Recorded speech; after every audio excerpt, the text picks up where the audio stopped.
Pessoal, tudo bem com vocês? Hoje foi dia de primeira fase da Unicamp e a gente vai fazer o tradicional vídeo aí com a correção comentada das questões, tá certo, pessoal? Bom, eu estou usando aqui como referência o caderno Q e Z, tá certo? Mas como sempre, eu vou lendo a questão, lendo as alternativas e você consegue conferir o seu caderno aí tranquilinho, normalzinho, tá certo? Bom, gente, primeira questão, então, é a questão número 11, tá certo? Nós temos aí o desenho, a imagem de um artrópode, tá? Podemos ver aí pelo número de patinhas que se trata de um aracnídeo, tá certo? Mas a questão não é essa, não quer saber que bicho é esse, quer saber como que eles vão ver esse bicho ao microscópio. Então, olha só, essa questão eu acho que foi escolhida assim exatamente para atrapalhar a vida dos professores que fazem correção por vídeo, porque temos lá Anthony van Leeuwenhoek, eu acho que é essa a pronúncia, tá? Não tenho certeza, e Robert Hooke trouxeram contribuições significativas para o desenvolvimento da biologia usando microscópios ópticos, ou seja, microscópios com lente, tá? Leeuwenhoek utilizava microscópio com uma única lente, enquanto Hooke utilizava microscópios com duas lentes. Então, o que acontece? Leeuwenhoek, ele via a imagem normal, assim, a imagem real. Já o Hooke, ele via a imagem invertida pelo microscópio dele conter ali duas lentes. Portanto, olha só, a figura abaixo retrata o detalhe de um animal desenhado por Hooke.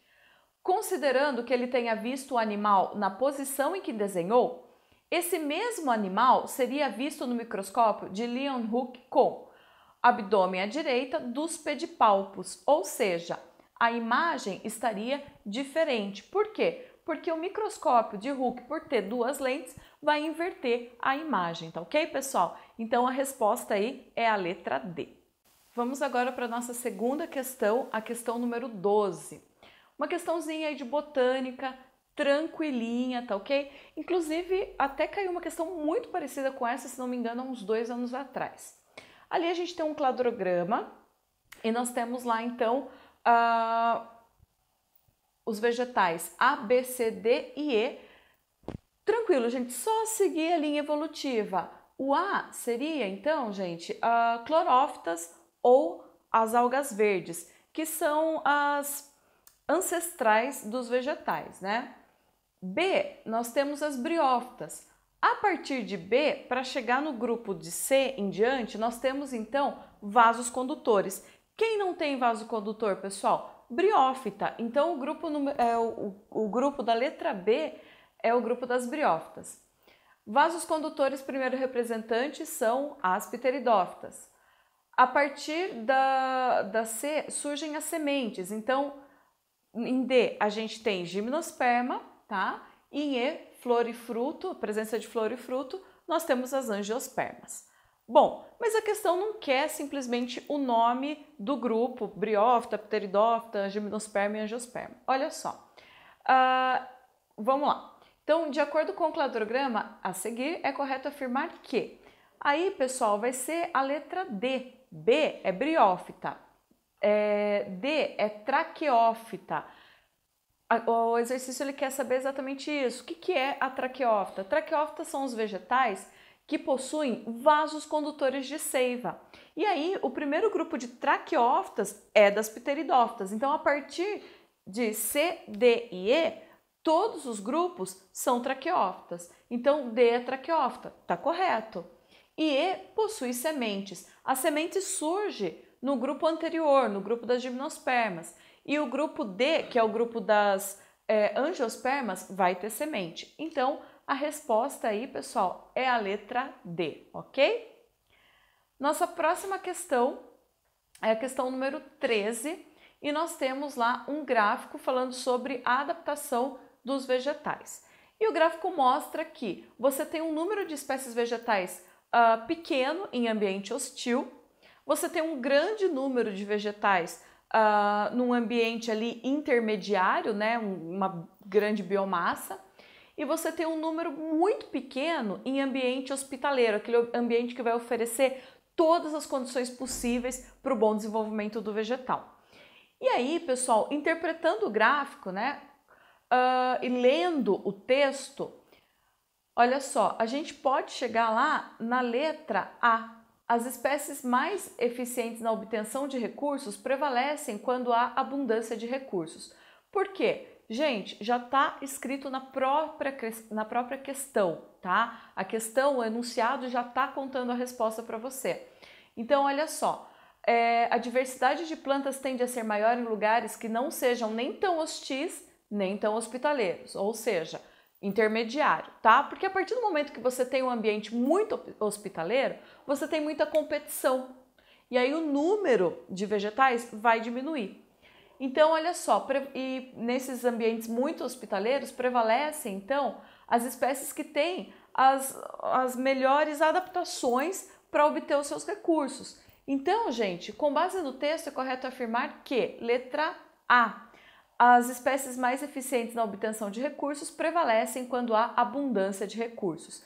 Tem uma alternativa ali que fala, olha só, ambientes hostis são mais limitantes para a diversidade que ambientes hospitaleiros. É só olhar o gráfico que você vai ver que isso é mentira. Você tem um número maior de vegetais em ambiente hostil do que em ambiente extremamente hospitaleiro. Tá certo, pessoal? Então, 13, letra A. Questão número 14. Em uma pirâmide de energia, as plantas têm importante papel na captação e transformação da energia luminosa e são responsáveis pela produtividade primária líquida. Nessa pirâmide, aparecem ainda os herbívoros e os carnívoros que acumulam energia e determinam assim a produtividade secundária líquida. Sobre as pirâmides de energia, é correto afirmar que, olha só, vai ser a letra C. A produtividade primária líquida é representada na base da pirâmide. Na base, que é onde você tem a maior quantidade de energia. Os próximos níveis tróficos vão acumular menos energia, por quê? Porque aquele ser vivo ele consome a energia, certo? Consome nos processos vitais dele, aí, na respiração celular aeróbia, por exemplo, tá ok, pessoal? Então, 14, letra C, ok? Próxima questão, questão número 15. Essa questão número 15, eu considerei um tanto quanto complicada, né? A gente tem que analisar a ação de 3 genes, os genes A, B e C, e a interação entre esses genes, tá ok? E aí, olha só, no desenho, a gente pode ver que o gene A, ele vai ser responsável pela sépala e interagindo com o gene B, também pela pétala. Então, o gene A, ele vai ser responsável pela formação da flor, ok? Os outros genes, o B e o C, vão ser responsáveis pelo estame e carpelo, vão ser responsáveis pelas estruturas reprodutivas, que produzem grão de pólen, o óvulo, né? Estrutura reprodutiva mesmo. Bom, e aí a questão quer saber o seguinte, se por exemplo a região de atividade B é ausente, os verticilos serão especificados apenas pelas regiões de atividade A e C. Então ele está explicando aí, né, esse esquema. Então vamos direto aí para as alternativas. Olha só, pessoal, na 15 a resposta é a letra D, por quê? Na ausência de genes da região A, a flor será menos visitada por polinizadores. Por quê? O gene A é o que determina a formação da flor, tá certo? Das peças florais, que servem de atrativo para os agentes polinizadores. Ela não vai atuar na produção de gametas em si, esse gene A, mas ele vai atuar na formação da flor, que é o atrativo. Então, se o gene A ele não se expressar, a flor vai receber menos polinizadores, tá ok? Vai ter a sua reprodução prejudicada. Então, na questão 15, a resposta é a letra D, tá ok? Questão número 16, pessoal. Em relação à forma predominante de excreção nos animais, é correto afirmar que... Aí a gente vai ter como resposta a letra D. A amônia é altamente tóxica e necessita de um grande volume de água para ser eliminada. Então, quais são os animais que vão eliminar as suas excreções nitrogenadas na forma de amônia? Animais que têm contato com uma grande abundância de água, tá certo? Nós, seres humanos, eliminamos nossas excreções nitrogenadas na forma de ureia. Nós produzimos amônia, sim. Essa amônia ela vai ser convertida em ureia no fígado, no ciclo da ornitina, e aí a nossa excreção é na forma de ureia, que vai precisar de uma quantidade menor de água para ser eliminada, tá ok, pessoal? Então, questão número 16, letra D. A questão número 17, nós temos aí 2 crânios, tá? Só de olhar a gente vê que o crânio da letra A é de um animal carnívoro, porque tem os incisivos um pouquinho pequenos, né? E os seus dentes caninos mais desenvolvidos. O crânio da letra B, a gente pode ver lá que tem os incisivos bem desenvolvidos e aí vai ter os caninos muito pequenininhos e os dentes molares muito desenvolvidos também, né? Que são os dentes da trituração.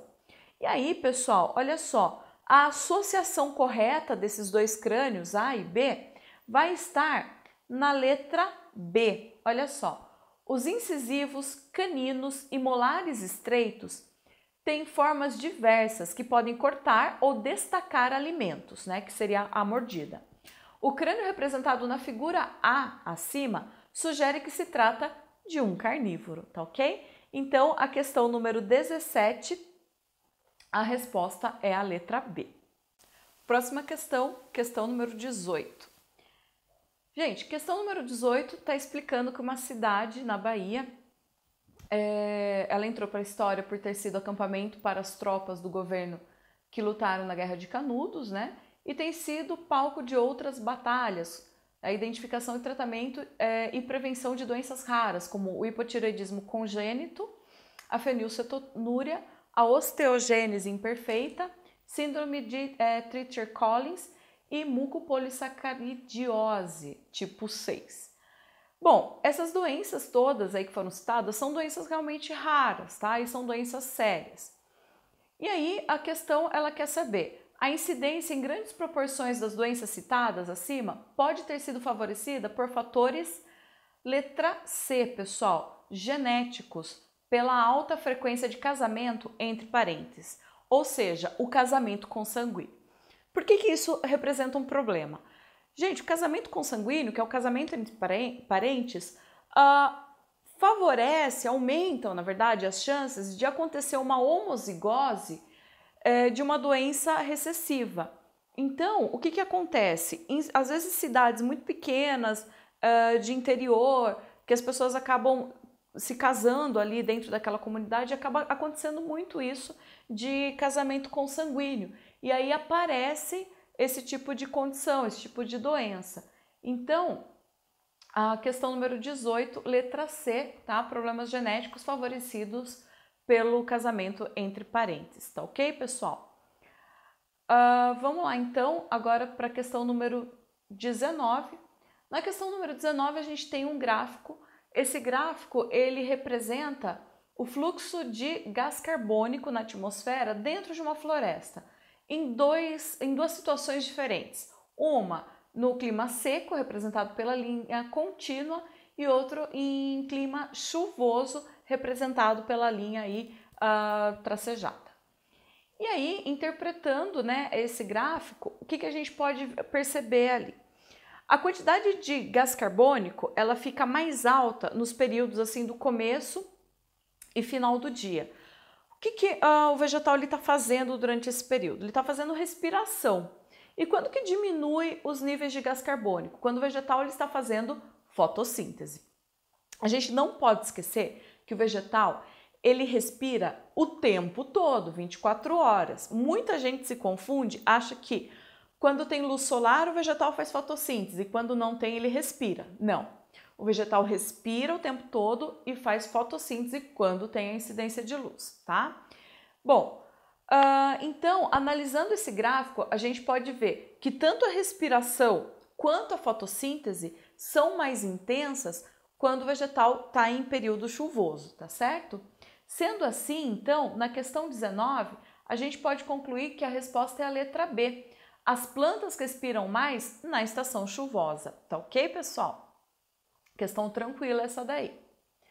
Agora vamos lá para a questão número 20. Na questão número 20, nós temos lá. Na antiguidade, alguns cientistas e pensadores famosos tinham um conceito curioso sobre a origem da vida e, em alguns casos, existiam até receitas para produzir esse processo. Estamos falando aí da abiogênese ou geração espontânea, tá ok? Uma teoria que afirmava que a vida poderia provir da matéria bruta da matéria inanimada. A gente só tem que tomar um pouquinho de cuidado com isso aí, porque até em alguns materiais didáticos é comum a gente ver alguns conceitos errados sobre a biogênese, sobre a geração espontânea.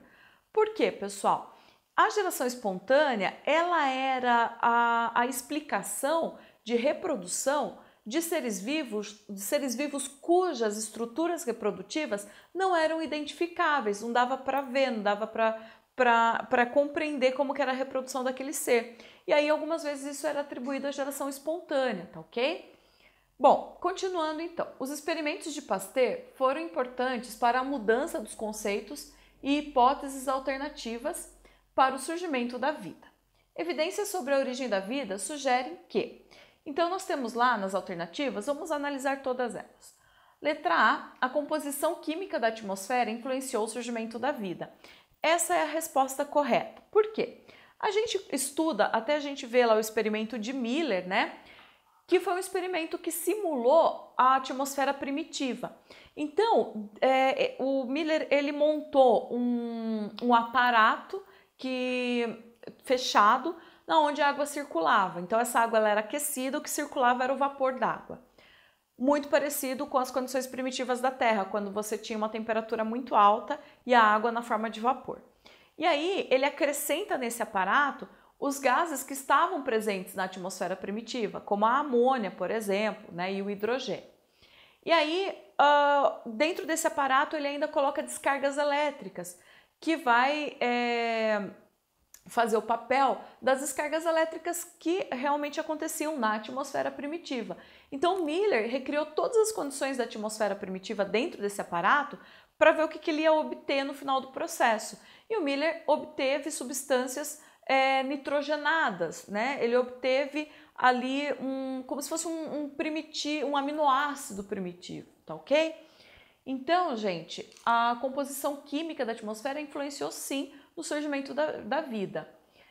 E aí, olha só a letra B. Os coacervados deram origem às moléculas orgânicas. Não, os coacervados já eram moléculas orgânicas, bem primitivas, tá certo? Letra C. A teoria da abiogênese, ou geração espontânea, foi provada pelos experimentos de Pasteur. Tem que tomar um pouco de cuidado aí, por quê, gente? Experimento não prova, experimento ele mostra, ele vai assim apontar evidências a favor ou contra uma determinada teoria, mas ele não prova, tá certo?